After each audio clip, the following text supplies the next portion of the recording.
Hello, everyone, and welcome. It is Wednesday, October 12th. The usual suspects are here. We are gathered for the Knowledge Bolide Hangout, sponsored by Topherspin Meteorites. Today is the 126th consecutive hangout. And before we get into the actual topic of discussion today, which is Provenance Part 2, I really wish that Chris Monk was with us today, but he's working nights at the power plant. We are going to be Met Bros soon. Big announcement. NWA 14573 has been approved but not published. It is our new Meteorite subtyped A3. So congratulations, Chris. Congratulations. All right. Congrats. Awesome. It took a long time to get that one classified, but Christopher Hurd up in Alberta came through for us. So thank you very much. Very nice. The topic for today is a continuation of last week, which is provenance, the power of provenance, the value of provenance.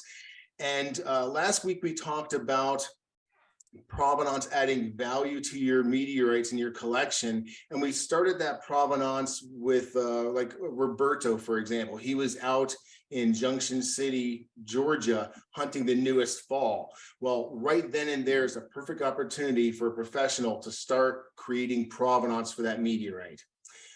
Today we're going, and then in Mike's 101 last week, we went through a little bit of a lesson of the provenance, different types of provenance you can have. And today we're going to have a little bit more of a personal example of these provenance pieces from Roberto Vargas's collection. He put a bunch of his provenance together, and some of them are really interesting. I love the cover shot. That's what I'm going to put. That's what I'm going to say there. So we're going to get into a lot of the provenance adding value to your collection. But first, as I said last week, we're always having new things happen, and we have a fall update from Georgia, this time with Mike Kelly. Mike, are you with us, bud? Certainly am. Good evening, everybody. Hey, Mike. Tell us what's going on, because you were there this past couple days, right? Certainly, yeah. So I saw Roberto's update from the other week, and I couldn't let Roberto have all the fun. So went ahead and started convincing the wife to let me pack up the dog and head on down to Georgia to try my shot at finding some pieces.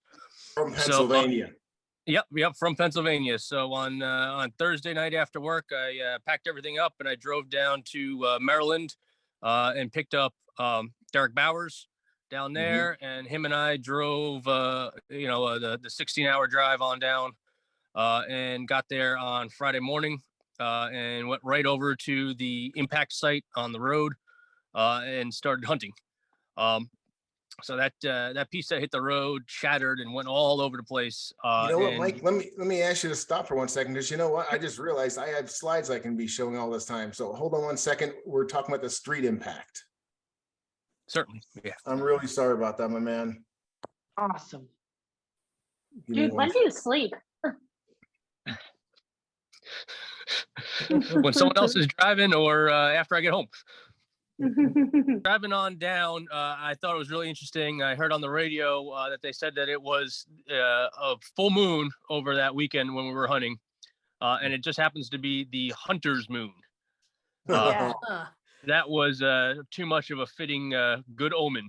So over on the left, you could see the hunter's moon over the trees. And I mentioned that one of the stones had hit the middle of the road. So the photo on the right is actually the impact mark left by that stone. Wow. And the piece hit and sat, but the entire top of the piece kind of shattered off and got thrown all over the shoulder of the road and into the woods. So one of my big goals was to go down there and make a mold of that impact pit. So what you see up on the top right-hand part of that picture, and in this shot right here, that's the impact mold. And it's about, the divot is about a quarter to a half inch deep at its deepest part.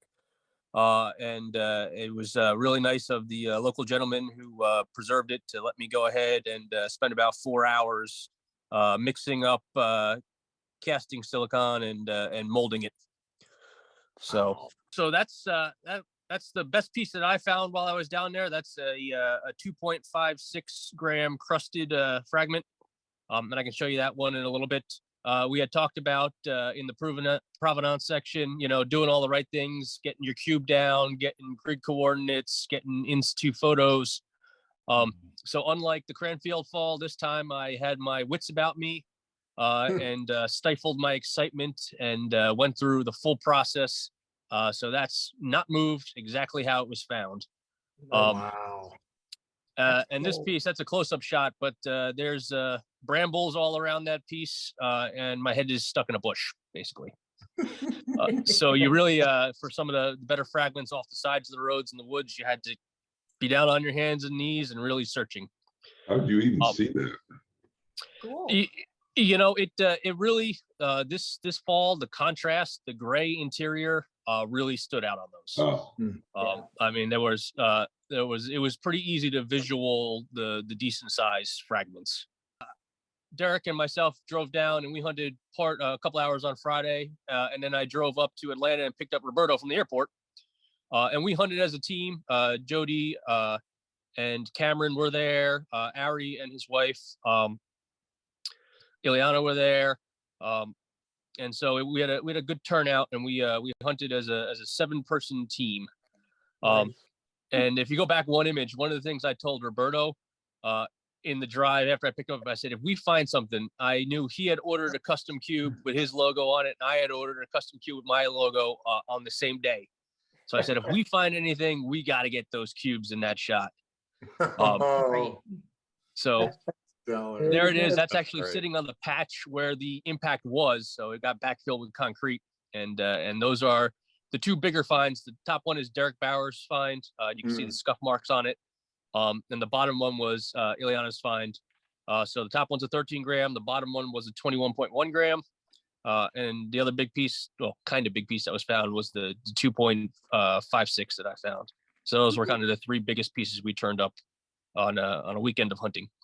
And zoomed in, you can see there's little bits of tree bark on Ileana's piece. This right here. Wow. Yep. Yeah. And on the backside too, there was more tree bark. So that piece got thrown a little further into the wood line, and it definitely hit a couple trees on the way to the ground. And there's bark and sap stuck to it, so that's pretty cool. Yeah, look at the cool. fusion crust, just super dark, super contrasting, and super thin. Yeah. So amazing. The front side fusion crust is very thin. Some spots do show some good kind of more brownish, reddish tinges to it. But there are definitely parts that have thick, bubbly, awesome backside fusion crust. Right in there. Yeah. Wow. Fantastic. That's a great shot of you guys too. Roberto it has a segment coming up, and I think that's going to be enjoyed by everyone. But there he is putting in the hard work to collect the meteorites. Yeah. Nice. Yeah, and I mean we looked at our steps some days, and some folks had like north of 5 miles, per day, walk in the woods. It was a lot of we grid searched things. We went to the scenes of the crimes, the previous finds, and then started radiating out from there. Just doing everything we could to increase our chances of getting finds. And we lucked out with 3 okay sized pieces. And I think in total around, I got 3 grams of crumbs. I know Derek came out of there with, I think almost 9 grams of crumbs. So overall it was a decent weekend of work, but got some good gram counts. Oh, that's great. Well, I'm super glad that you shared that with us, and I appreciate the update from the field. Basically, I did have a question. Do you know what the total weight is roughly that's been collected so far on the Georgia, the Junction City? I mean, yeah, it's 1.7 kilos. 1.7 kilos. Wow. So not nearly as much as a long time ago in a place a lot closer to me, Holbrook, Arizona. That was a witnessed fall in 1912, I think. Pat's going to tell us a little bit more about his sample. And we're switching gears now. We're done with the news. Now we're diving into the provenance. So Pat, if you would explain the provenance of your piece, please. Yes. So this one is one that I bought from ET back in the day. And it's not very big. It's propped up in Topher's cube holder base, which I wish he'd make some more of. Yeah. And there is your provenance. American Meteorite Laboratory. This is Nininger himself. And the fall is July 19th, 1912 at 7 p.m. and an early total known weight. There's the weight of 0.7 grams and the specimen number. And you can see that the specimen number matches that tiny little rock. Somebody with a lot less shaky hands than me painted that tiny number on there. But the kicker of this, and I think the fun part, is we turn the label over. Wow. So this is a freshie. That's amazing. And we've still hunted that strewn field, and there's still stuff coming out of that strewn field. And then I wanted to show one other one here. This is some of my provenance. So this is a meteorite that I found in Nevada, and I've covered up the exact coordinates there, but each one gets a field number. This one is WP426. I recorded date and time and the GPS coordinates, and took an in situ photo with a scale cube next to the meteorite. Take another photo, and now you've got a photo with your GPS in it, with your scale cube, with the meteorite, and that photo is self-documenting. All of That's really awesome. All of the 600 that I've collected have that kind of provenance. Pat, I appreciate you showing us that meteorite, but do you got anything bigger, man?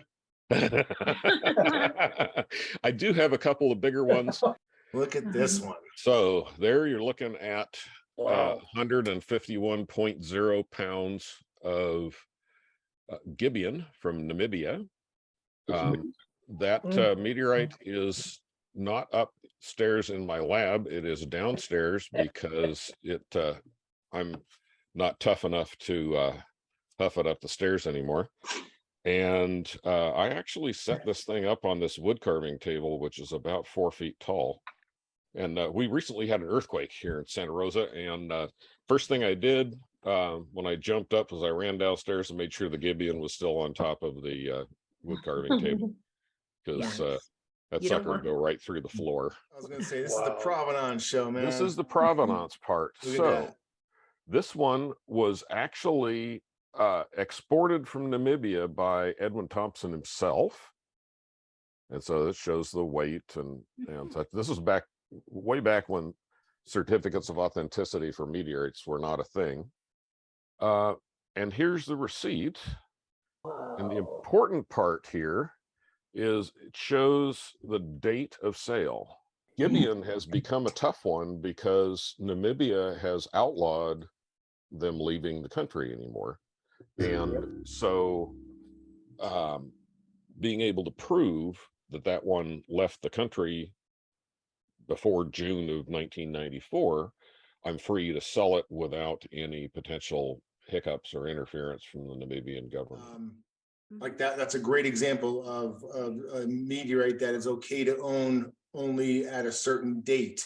It had to be exported by. There's other Antarctic ones that you can't own after a certain year. So having provenance like that in your collection could actually help you keep your collection. Thank you very much, Pat. Appreciate that. We're going to Roberto, and he has a little slide deck put together of some of the provenance in his personal collection. Thank you, Topher. So So I'm just going to be talking about pieces of my collection and the provenance that I keep with them and how that's important for me. So here we have two ordinary chondrites, right? The one on the left and the one on the right. One was found more recently, one was found a little bit further away, but the value is completely different. And if you were like on eBay or something like that, what you're paying for past the meteorite is kind of the provenance, right? Because they're both kind of like the same classification almost. And the one on the left is the Salt Lake City, Utah fall. And the one on the right is Tuathe. So Tuathe fell in 2002. Salt Lake City fell 20 years later, earlier this year, and Salt Lake City at current is going for a lot more than what Tuathe is going for. So that's why the card is so important. When you buy a piece of Ensisheim, right? Ensisheim is an ordinary chondrite, but you're paying $1,000 a gram for that ordinary chondrite. Somebody could cut a really fresh L, I believe it is, put them next to each other, and it'd be hard to tell the difference. What you're actually paying for is that card, that chain of provenance that comes with it that says this actually fell in 1492. Yeah, so here are two monographs that I wanted to show. The one on the left is for Tuathe, and that particular monograph lists every single stone that David Ambrose documented. Something like a couple thousand stones were documented from that fall. And then on the right here, you have the David Giesling monograph for Whetstone Mountain. And that one also documents basically every single stone, plus most of the slices from one of the stone. So if you look at the corners there, I have a Tuathe and a piece of Whetstone Mountain, and both of those are documented in their respective books. That's fantastic. Yeah, I love those monographs. Yeah, here's pictures of the pages that both specimens are listed on. So if you looked at 2.06 is the very last line, it says it was sold to Frank Cressy. The Whetstone Mountain that I have comes with the Frank Cressy label, as well as the original Todd Parker. Yep, right there. See, Frank Cressy, 2.06 grams, along with the original Todd Parker case, and all the bells and whistles. Yep. Yeah, that's phenomenal when you can track it from the actual monograph. Yep. To the holder, to the holder, to the holder, to you. That's right. That's the power of provenance. That's every chain in the link right there. And here's another example, that Tuathe. The Tuathe is in the Ambrose catalog. If you look here, it says Ambrose number 1010. And if you look above the meteorite, it says it right there. It says, that A is Ambrose. It's 30 grams. It gives you the dimensions, the sides, and then it that's the stone. Wow, that's crazy specific. Yep. And that the whole monograph is like that for the Ambrose. It's pretty cool. Tuathe was a very well documented fall, and so was Whetstone Mountain. And then another source of provenance is university catalogs. So one of the things I like to do is I like to get a bunch of university catalogs or major collection catalogs, because I do come across pieces that have numbers painted on them, right? There's really nothing like being able to see the number painted on the meteorite and then go into the university catalog or the private collection catalog and link your number to that particular piece. Yeah. Absolutely. Well, I could only imagine. Put it that way. Yeah. Very nice. Yeah. So here's some more that are in your collection that are actually in the catalogs. So catalog numbers. Here they are. So on the top left, right there is my piece of Weston. I tracked it back. It's the catalog number right there is 23.8. I found it in Nininger's collection. Nininger's collection, which is a book. It's a catalog about Nininger's collection. So that 238.2 is listed there. And then I also found it in the ASU catalog. And when Lawrence Garvey traded it out, he deaccessioned it. I don't have a picture of this, but on the back it has the deaccession date, which is the date it left ASU. And then 4 days later it was in my collection, which I think is pretty cool. So yeah, here, as you said, it's number 238.2. And Yeah. then you scroll down here and there's 238.2. Yep. And if you look at it, it was 20.4 grams when Nininger had it. Yeah. And then somewhere along the line it got somewhere along the line it was sliced down a little bit further to 12.3, and then by the time I got it from ASU it was 8.2. So that's fascinating. Yeah. Wow. And I actually had a chance, thanks to you, Topher, when I went to the Meteorite Mansion in 2020, we got a chance to go to the ASU Meteorite Vault. Mm-hmm. And when Lawrence Garvey opened the drawer that Weston was in, the jar labeled 238.2 was still in there, which I thought was pretty cool. So I have a picture. So I have a picture of the jar, and I recreated that in my personal collection in my display. Oh my gosh. Yeah. That's awesome, dude. Wow. Very I like cool. that. Yeah. Thank you. And then here we have the Richardson. Richardson has a modding number on it. Modding numbers start with the letter M. And when I look into the modding collection catalog, it is also in there. It's a little to the left. Oh yeah, right there. Richardson modding number 84.3, 2.5 grams. That's my piece right there. Nice. Yeah. Uh-huh. And then this blue label here, you'll see is that's a Helsinki number, and Helsinki I haven't been able to find like a catalog for it, but Jarko was able to get me the Helsinki catalog card. So I guess they use like one of those the old library systems where they have like cards for specimens. So that's basically what I have there.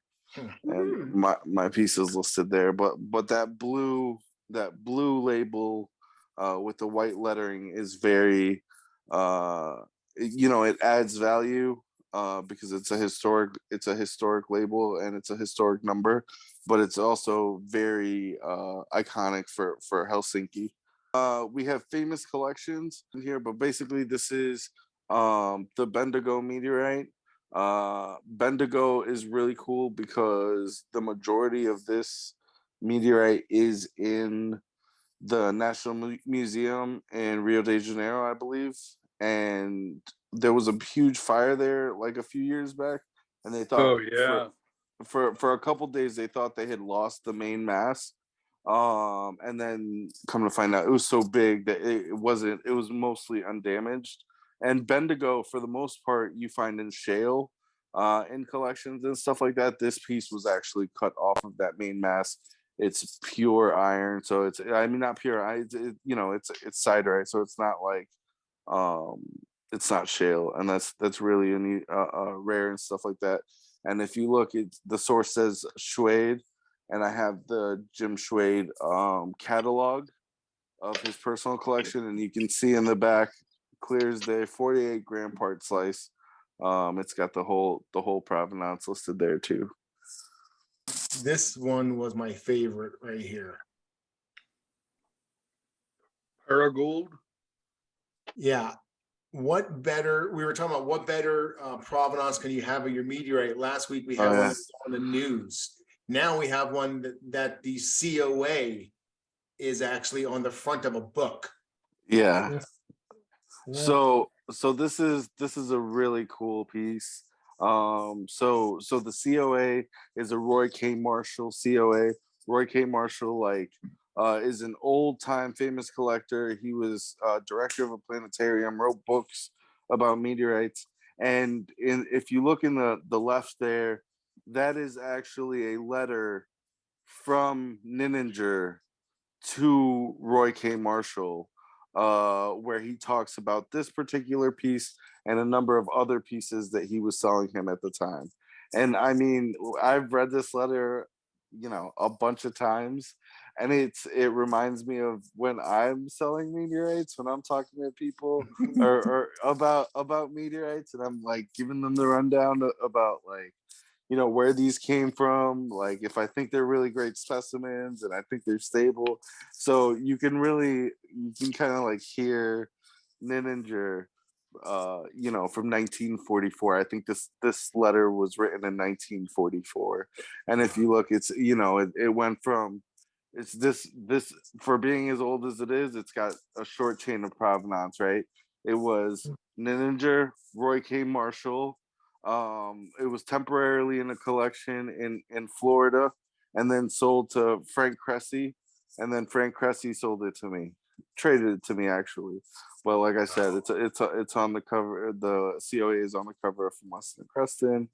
Yeah, as we mentioned last week, it has the chain of provenance down here on the bottom of the COA, Yep. and then there it is right there. Yeah, That's very cool. Very cool. That's awesome. and then the very last page of the letter is his basically like an invoice, right? So it talks about several pieces that he's selling Roy K. Marshall. One of the pieces is that Paragold. The other piece is actually Holbrook weathered material 1939. I was able to find that exact set of Holbrooks at a rock shop in Colorado. It belonged to Fred Olson, so it's actually pretty cool because two of the meteorites that Nininger sold Roy K. Marshall that day, I now have in my collection. That's Wow. cool. Very nice. Wow. You're That's the cool. man, Roberto. Yeah, and look at how much he paid for I know. 7 grams of Passamonte, 21 grams of Jonestown. Yeah. These are Forest numbers. City. These are numbers that just, oh my God, you see Yeah. these, and then it's like you see a list of meteorites. Some of them are amazing. Total $36, please. $36.50. Can you imagine? Of course, back then that was more money, but even then that wasn't that much. Wow. Yeah, if you adjust for inflation, it's probably several $100s, but still, you're talking about thousands and thousands of dollars worth of meteorites. Oh, easily. Yeah. There were probably a lot less Oh. people buying luxury items like that too, though. For sure. This was 1944 that this was written. We were in the middle of a war. It was kind of crazy times, right? Mm-hmm. So another thing I think is really important when I that Weston came from a university. This one also came from university. I'm gonna try to pronounce the name, but I'm gonna butcher it. Trepang Ronovs. So this one fell in Cambodia, and it was a direct trade with Cascadia Meteorite Labs. So from Portland State University, and I've got the letter that came with it.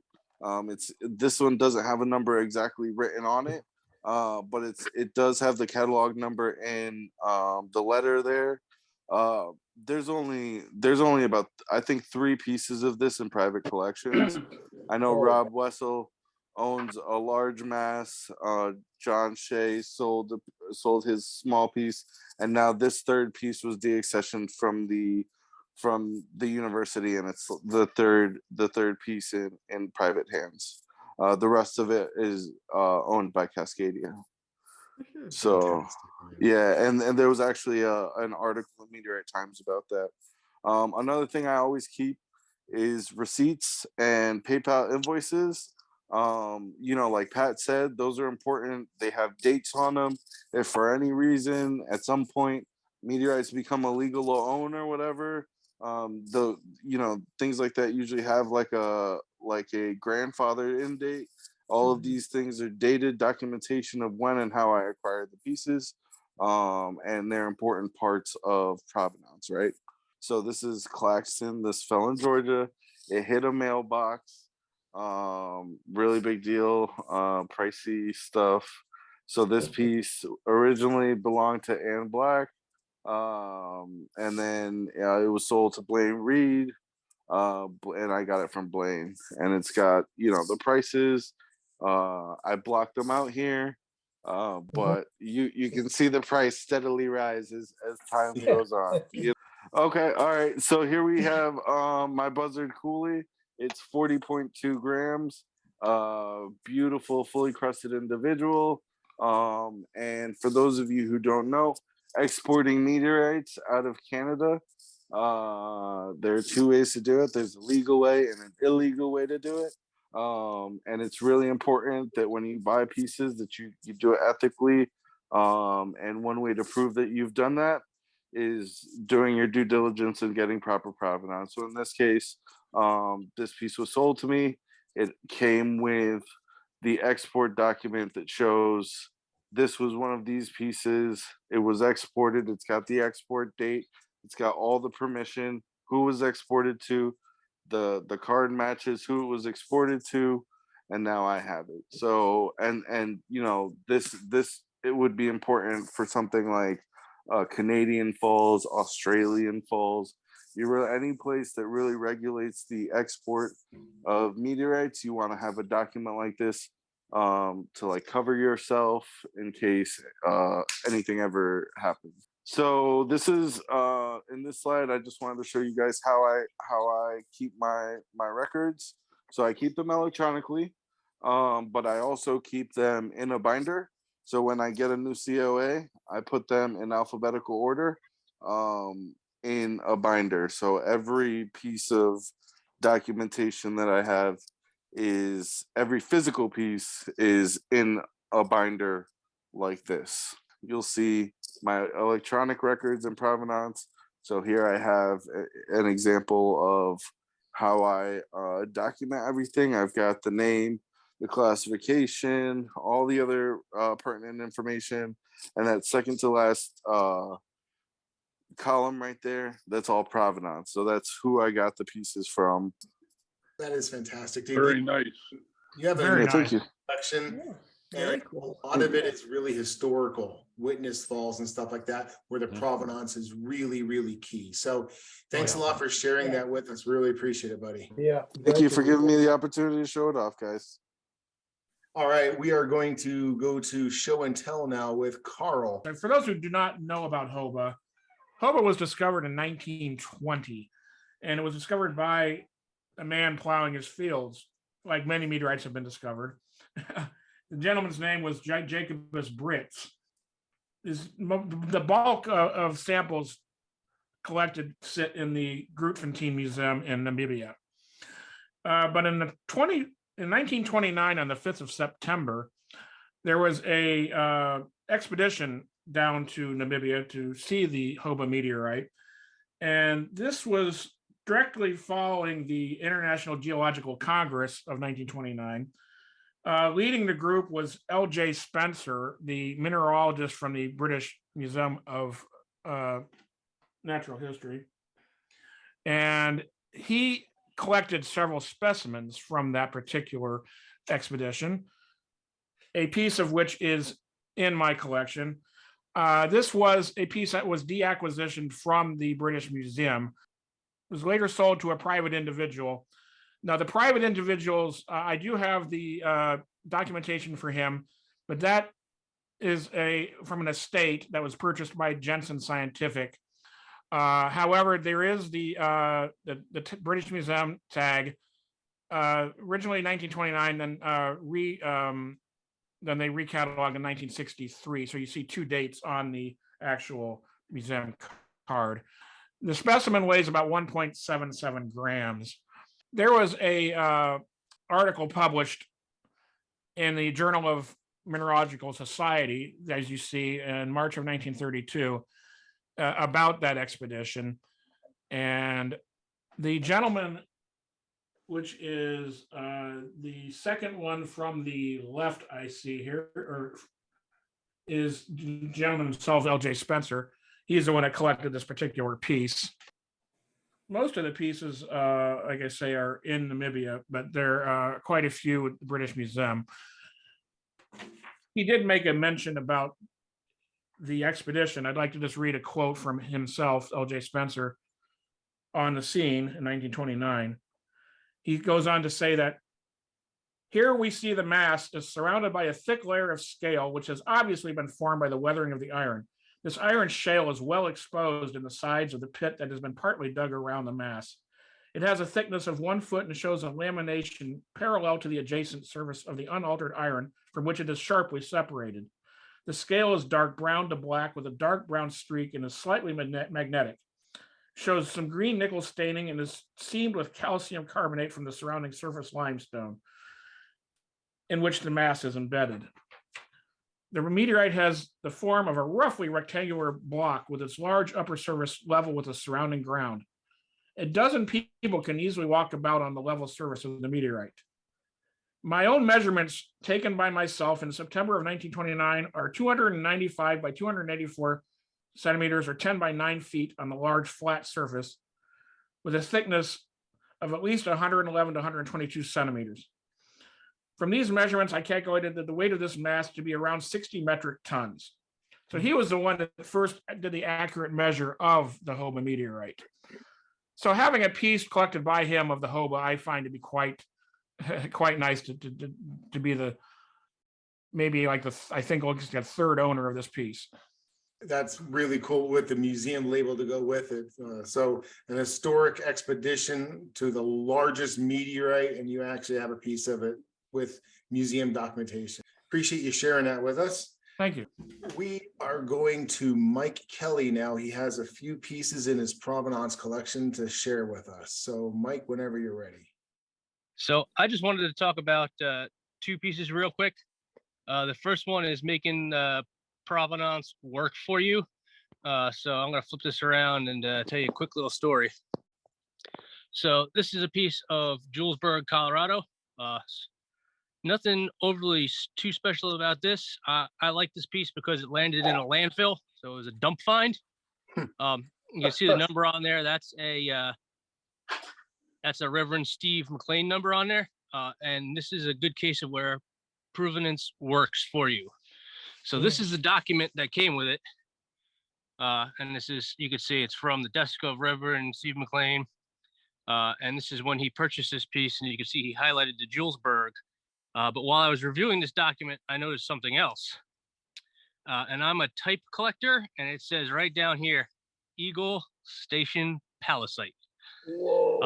Eagle Station Palisite, you pretty much never find, ever. So I reached out to the person who I picked up the Julesburg from, and I said, by any chance, would you happen to have Eagle Station, and would you be willing to sell it?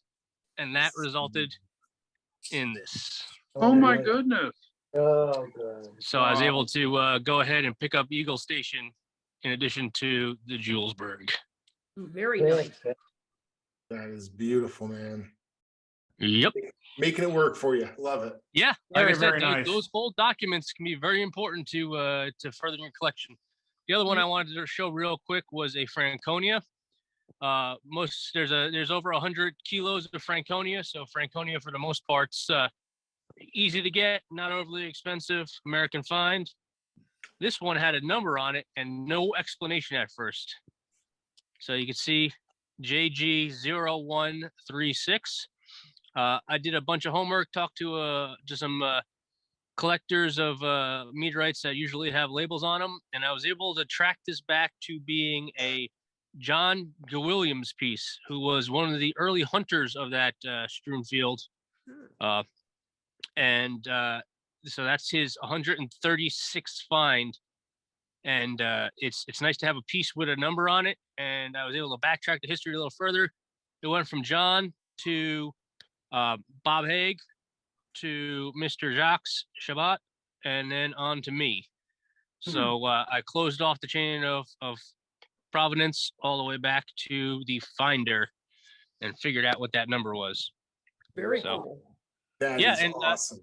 You know, provenance, this show was great because this show motivated me to go back into my collection and see just how much I could backtrack provenance on my pieces and kind of get metadata for it. So I whittled it down to having 830 things that probably should have the provenance tracked. And out of that, I have 480 pieces where I know the entire chain. So Wow. it's good to keep track, because as collections get bigger and bigger, it's harder and harder if you want to go back and try to solve that puzzle later. I spent a good 2.5 weeks doing data mining to get to just finding the number. That's a lot of research. Yeah. Wow. Yeah. Fantastic, man. I appreciate you sharing and appreciate cutting it as short as possible. I know you had a few more that you could have shown. Heck yeah, no worries. Yeah, we're going to switch to provenance from a dealer's perspective. At Topherspin Meteorites, we take provenance pretty seriously, and our chief fun officer is in charge of that. So let me turn it over to Sue real quick. Hi, Topher. Hey, everybody. So just want to close out our hangout with just a quick little segment on how I attempt at times to create additional provenance. And coincidentally, this is a piece that just sold yesterday. Otherwise, I'd be showing it to you, having Topher show it off live while I talk about it. But we actually bought this from someone that you guys might recognize. But you know, the first picture showed the piece, and it's, you know, plastic wrapping. This is, you know, it's taken out now. You can see I added an additional label, and you'll see near the last slides, like why I am hoping that the person who bought this from me will not get rid of the additional label and pass it on along with all the other COAs and keep it together. And we actually did have a conversation about it, and he actually does understand the importance of provenance, and he knows that he's the steward to keep hold of everything until he sells it to the next person, because these do last a lot longer than we will. So here are all the COAs that we have, and I believe this is from the first owner, but as you can see, the next owner was the one and only Roberto Vargas.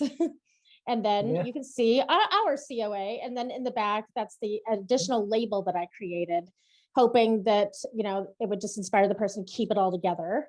Now, this is what I added to the back of that label. And I did talk to Jason. He gave me permission to leave his name up there. So now I created the chain of ownership. And so I figured by putting the recipient's name on there, they're going to be more likely to keep it and, you know, keep everything intact together. Because, you know, we all like seeing our name in lights. So you can see like exactly where it came from. And then I also printed up a story for him about it. It was an interesting ball. It was from Finland in 1892 or something, 1899. 1899, yeah. Okay, yeah. So, you know, very interesting story behind it. And I believe it was one of the larger meteorites that was recovered from like underwater. They had to build like a whole well to get it. But like, you know, he has now like a 2.5-page story to read with it. And yeah, so that's how, and I do this for like historic stuff. And I couldn't help it. I had to show what the inside of the little plastic wrap looks like. I had to put my own touch on it. As you all know, I love sparkles and glitter. So yeah, don't ever let anyone dull your sparkle. Thank you so much, Sue. I really appreciate you running through that from what we do as a dealer and reseller of meteorites to create and pass along provenance. Guys, if you enjoy these hangouts, I would ask you to do me a favor. My inventory is available on every single video description on YouTube. And we would really like for you to like, comment, share, and most importantly, subscribe. Small channels like ours need your help. Thank you. Everyone, wave like monkeys. See you guys. Thanks for joining us. Have a good one. Next week. Good night, all. Good night, everybody. Good one, everyone. Thank you. And Topher, my apologies for going a little long and throwing one more in there. Edit it out if it's not I will. up to snuff. Hashtag delete. I have a trash can and I have a pat can, and I just throw all that stuff in the pat can. Yes, but I will say in my defense that if you go back and look at the first handful of the hangouts that Topher recorded and he put up on YouTube, I ramble for like 20, 30 minutes at a time. So my name is Pat. I'm getting better. Hi, Hi, Pat. Hi, Pat. So Mike made kind of a cool point about his personal collection and checking into the provenance of it, but my opinion as a viewer about the show and the provenance series is that it's neat because it's not just chondriles or not just irons or not just L3s or whatever the theme is. We're getting a whole variety of meteorites in each one of these shows, and a lot of them have neat history or again neat provenance to them. So cool. Yeah, thank you. Yeah, I think we actually, I mean, when we don't have a themed show like Lodronites version 2, which we're never going to do. Which I like the themes, but yeah, I do too. But I think when we don't have a themed night, it can be another provenance night, or it could be the Or two ephemera. fallbacks are ephemera show And Yeah. displays. and provenance show. Provenance, anything in your collection that has provenance, you can show. So it's like And basically displays. right, and which is, displays. it's just Yeah. cool. I wanted to point that out. Yeah. One thing, Topher, that kind of goes the opposite direction. I have many meteorites I bought from people that did not provide any provenance and had no idea what the provenance was. So some ideas on how to backtrack those, other than the person I bought it from, that's sometimes all I really know. Yeah. It's a problem. I'm kind of surprised at the number of people who don't provide COAs. It's pretty crazy. I know. I know there's some dealers out there who strip off old COAs and toss them when they sell it to you, and it just makes me puke. Yeah, some of them, like I bought a few from another dealer that is a major dealer and knows all about provenance. Yet I got nothing several times. I actually had to call back and get some idea where they got it from, and they were kind of sketchy on the information I got back. I'm not And gonna. that is why we are doing automatic COAs with Meteorite Vault. Yeah. Maybe a program on techniques of tracing untraced provenances, might be interesting. A guy like me. Yeah. See, I've heard some of them say like, well, I don't want to provide the COA because, I don't want them to see who I bought it from. I don't want them to go directly to that person. And I'm just like, if they're big enough, they're going to find them anyways. Like you can't be your customer's only dealer. That's crazy. Well, yeah, I buy from a lot of people. I bought quite a number of things from you guys, but also from your competitors. Just a better way. Well, we don't mind people buying from competition. You have to have healthy competition and to have a good industry that keeps thriving. Sure. Well, not everybody has everything I want. If I find something. Yeah, exactly. There's certain things that we don't carry or don't carry a lot of. I Frankly, told Topher, I'm like, we need more carbonaceous. Apparently, that's what I think. I deal mostly irons, and you guys deal, mostly chondrites, some irons. So, that's what I'm on the lookout for. So wherever I find them, We'll have some more iron soon. Yeah. Right, Mike? What's everybody's opinion on if you buy a meteorite from a dealer, but he says in small print, let me know if you want a COA, and that will be $10 extra. That's the last time I'd ever talk to that dealer. Yeah, that's my thought as well. This is not 50 cents extra for bacon. This is meteorites that belongs with the meteorite. He's holding it hostage. No. I would tell him take a hike. And I would out him publicly. But before we move to our open discussion session of today's hangout, we're going to complete our recording.